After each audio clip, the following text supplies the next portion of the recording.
应麒麟神旗，四行下士，恳请神灵彰显神威，普渡万民，佑我千羽国长盛万年。哎呀，麒麟神，真的是麒麟神！麒麟神，麒麟神！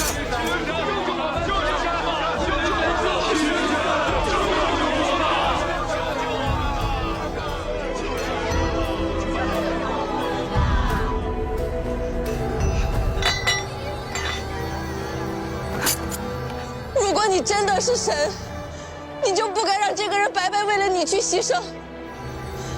我求求你救救他！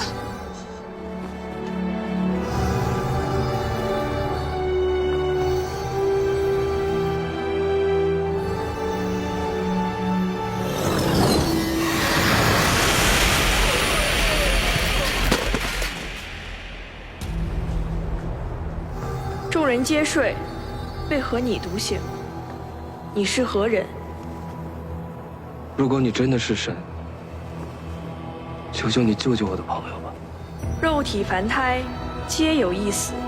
若能脱去凡骨，化身为神，不正是世人所愿？我借他凡胎一用，便可满足这千羽国万人心中所愿，岂不甚好？板砖的命是他自己的，只有他自己能够做主。就算你是神，凭什么替他做主？ 凡俗情感，皆是虚妄，又何必为其牵绊？只需牺牲他一人性命，便可拯救一个国度和万千百姓，难道不是更有价值吗？那算什么价值？这就是你们神说出来的话吗？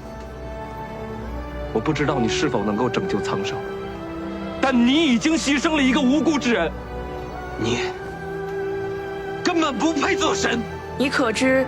抵抗神意，诋毁神明的后果。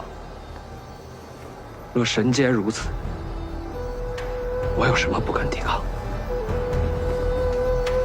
我只相信人定胜天。若遇不公，神挡杀神，佛挡杀佛。不知天高地厚。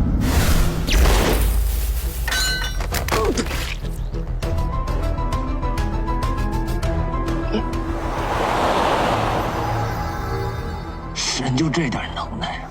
狂妄！